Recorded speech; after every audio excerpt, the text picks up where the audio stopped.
Good morning. Thanks for joining me and Dorothy on this Sunday morning walk and chat. We had a pretty much a house full on Friday evening for dinner. Daughter and boyfriend came over, and they're in the mid-20s. The youngest is 20. She was with us, and my wife, he watches TV and a bit of the news. Mentioned about Gio Di Campo and how he'd inadvertently, or I don't know the details, offended somebody some years previously. And I say I don't know the details, don't really care about the details, if I'm honest. What ensued was a somewhat heated discussion in places. My wife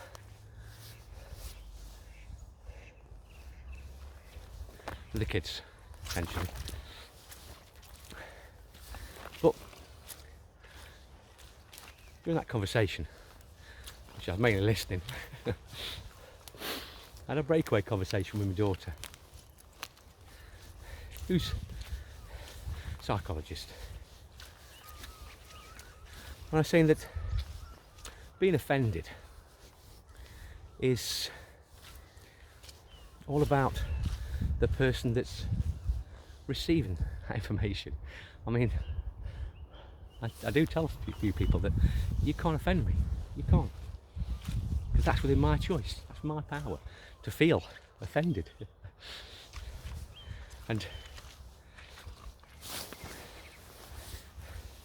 when you know that's within your power, I don't expect others to change their behaviour for my sake. See, there's two ways of looking at it. Someone says something that you don't agree with or goes against one of your beliefs. They're not the only person that's going to share that view. There's going to be at least a few others, not dozens, thousands. So if you condition your peace and happiness based on others conforming to your beliefs and ensuring that they don't, in casual conversation, go against those beliefs, you're placing your happiness on everyone doing what they need to do to make you happy. It's foolish just to say it, to even think it. And how do you make laws and guidelines about this? The comedian I watch, among others,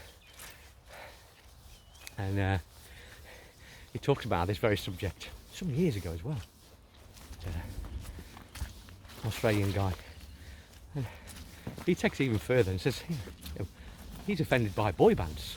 This is a metal guy. But, and he makes out he's ringing the police because he's offended. They're on TV again.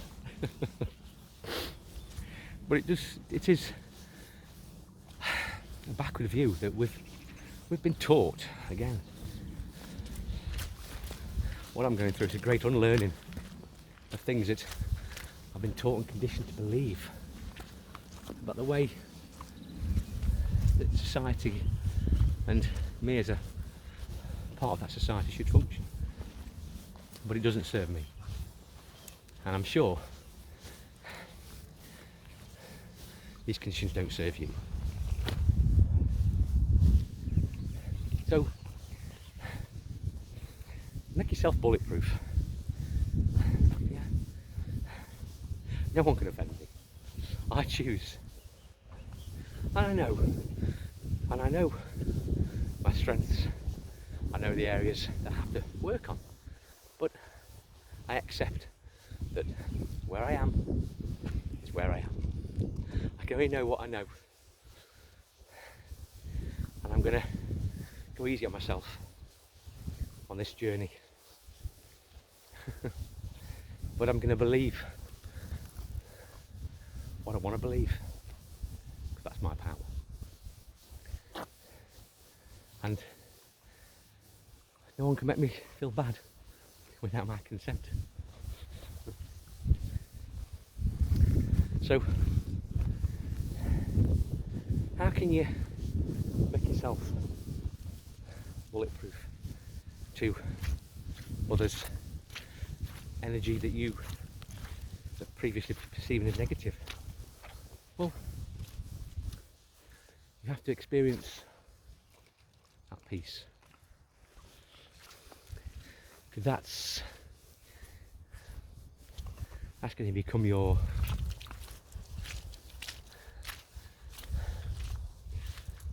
direction, let's call it. Yeah. Whatever happens, you're going to pursue a peaceful direction. And when you make that commitment and check yourself to ensure that that's the direction you're travelling, you'll realise that reacting to words and events and how you react is totally under your control. And I spoke about the benefits of being out here in nature with no distractions to distract you from finding your peace. But I'm aware that not everyone has the time, the opportunity to get out in nature maybe as often as they'd like. But one thing that we do have, and we all have, is a small amount of time to meditate. Before I came out this morning, I just sat there for about, because it's a weekend, I don't know, I think between 30 and 45 minutes I was there. Washing machine was on, my wife was potting about the kitchen. You just choose to sit there. It's really as simple as this. Just choose to sit there, get comfortable, breathe, just observe your breathing, don't try and force it. Inevitably you will, because you're conscious of it. You think, I need to breathe. But just sit there and choose to not react. That's all you have to do, is to sit there and not react to anything that's maybe going on in the external world. Just sit there, enjoy that peace in your inner world, where you have total utter control of how you feel. And it just feels nice. The more you do it, it gets nicer, but I really enjoy it. It's not really an option for me to miss it because I enjoy it so much. And just by placing that small amount of time each day on peace as your direction, it'll change the way you react to events in your daily life, because you'll have experienced that peace and you'll want to return there whenever you can. If you could drop me a comment about if you guys meditate and how you do it and what you found, the benefits. If you found benefits, I'm really interested. So I've been doing it now, this is way over a year, every day, and it's just been fantastic. Well, hope you're enjoying the rest of your Sunday. I'll catch you soon. Bye bye now.